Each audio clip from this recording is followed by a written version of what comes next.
பாரதிய ஜனதா கட்சி கிழக்கு சட்டமன்ற தொகுதி திருச்சி மாநகர் மாவட்டம். தேசிய ஜனநாயக கூட்டணிக்கு வாக்களித்த வாக்காளர்களுக்கு நன்றி தெரிவிக்கும் மாநில சிறப்பு செயற்குழு கூட்டத்தின் தீர்மானங்களை விளக்கியும் 2024-2025க்கான மத்திய பட்ஜெட் விளக்கத்தை பொதுமக்களுக்கு விளக்கி சொல்லும் பட்ஜெட் விளக்க பொதுக்கூட்டம் இன்று 10 ஆகஸ்ட் 24 மாலை கீரைக்கொல்லை தாராநல்லூரில் நடைபெற்றது. இக்கூட்டத்திற்கு மாவட்ட தலைவர் ராஜசேகரன் தலைமை தாங்கினார்.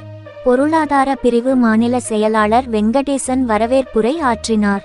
சிறுபான்மை அணி தேசிய செயலாளர் வேலூர் இப்ராஹிம் சிறப்புரை ஆற்றினார்.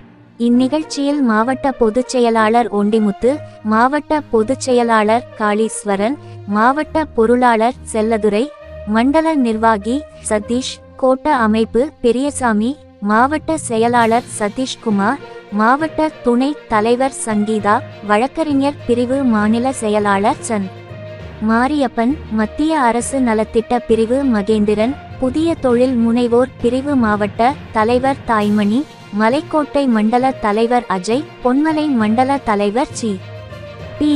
அருண், மாநில பிரச்சார பிரிவு சத்யன், பாலக்கரை மண்டல தலைவர் செல்வராஜ், மகளிர் அணி பொது செயலாளர் மலர்கொடி, பெருங்கோட்டை அமைப்பு செயலாளர் பாலன், மார்க்கெட் மண்டல நிர்வாகி அசோக்குமார், ஊடகப்பிரிவு மாவட்ட தலைவர் முரளி, மாவட்ட நிர்வாகிகள், மகளிர் அணி பிரிவு நிர்வாகிகள் மற்றும் பொதுமக்கள் பலர் கலந்து கொண்டனர்.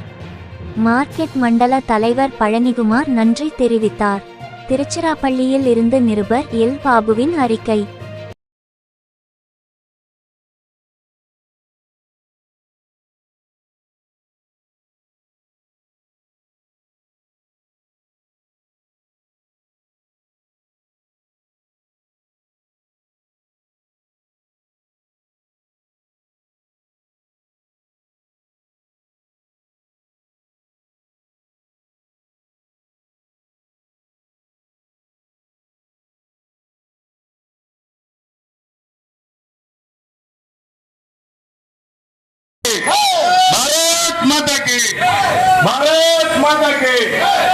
அடுத்ததாக மாவட்டத்தினுடைய பொதுச் செயலாளர் அன்பு சகோதரர் ஒண்டிமுத்து அவர்கள் திருவுரையாற்றுவார்.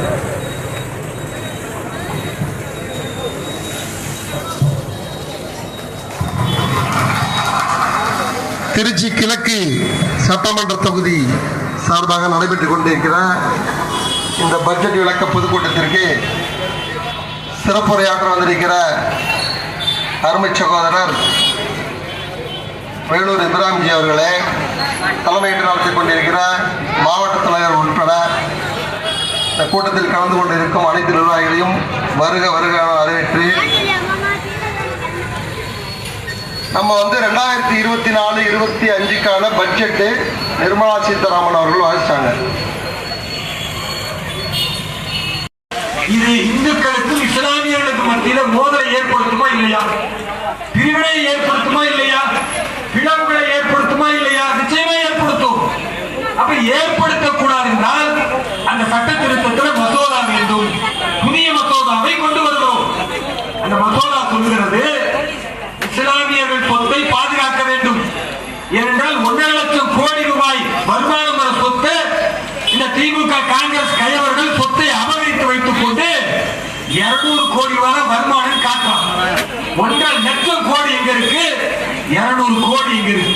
அப்ப ஏழை இஸ்லாமிய மக்களுக்கு, விதவை பெண்களுக்கு, கல்வி பொருளாதார முன்னேற்றத்திற்காக இந்த இஸ்லாமிய சொந்தங்களுக்கு சேர வேண்டியதை ஆட்சி கட்டில் உட்கார்ந்து இருக்கிற இந்த அரக்கர்கள் கொள்ளையடித்துக் கொண்டிருக்கிறார்கள்.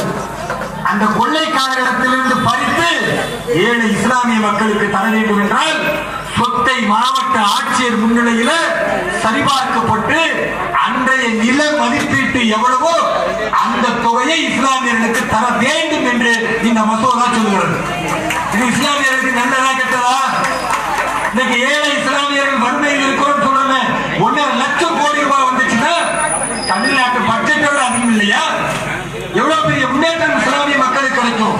இந்த மோடி அவர்கள் சொன்னால் முட்டாள்தனமாக இங்க இருக்கக்கூடிய காங்கிரஸ் கம்யூனிஸ்டை தாண்டி இஸ்லாமியத்தை பாதுகாக்கிறோம் என்று சொல்லுகிற ஜவாஹிருல்லா, ஆனூர் ஷானவாஸ், திருமாவளவன் போன்ற இந்த திருட்டு திராவிட மாடலுக்கு முட்டுக் கொடுக்கிற அயோக்கியர்கள் எதிர்க்கிறார்கள் என்று சொல்லுகிறார்கள்.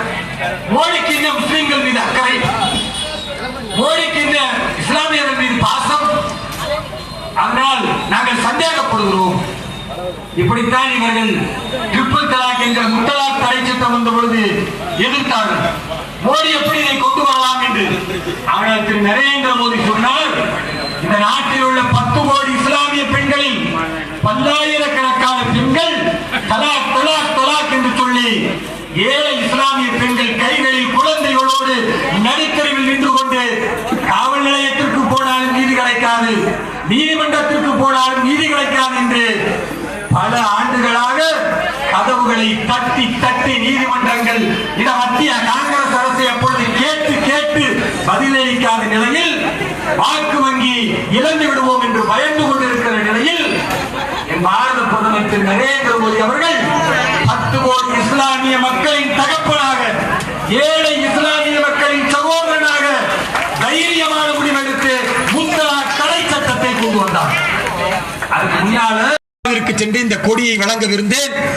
தேசிய கொடியை இஸ்லாமியர்கள் கையில் பிடித்தால் அது பெருமையின் அடையாளம், அது உணர்ச்சியின் அடையாளம் என்பதை காவல்துறை தடுத்தாலும், எனது அருமை இஸ்லாமிய சொந்தங்களே, உங்களுடைய வீடுகளில் என் அருமை கிறிஸ்துவ சொந்தங்களே, இந்து சொந்தங்களே, அட கடவுளே இல்லை சொல்லக்கூடியவனும் உனக்கு இந்த நாடு, இந்த மண், இந்த பூமி, இந்த தாய் மண் நெல்லை வழங்குகிறது, உயிரை வழங்குகிறது, உணவை வழங்குகிறது, நீரை வழங்குகிறது. அதை போற்றும் விதமாக நம்முடைய தேசிய கொடியை, இந்த பாரதத்தை உயர்வுபடுத்த ஒவ்வொரு வீட்டிலும் கொடியேற்றுவோம் என்று சொல்வோம். வந்து வந்து வந்து பாரத் மாதா கி ஜெய். தயவு செய்து எல்லாரும் உட்காருங்க, ஒரு நிமிஷம் உட்காருங்க.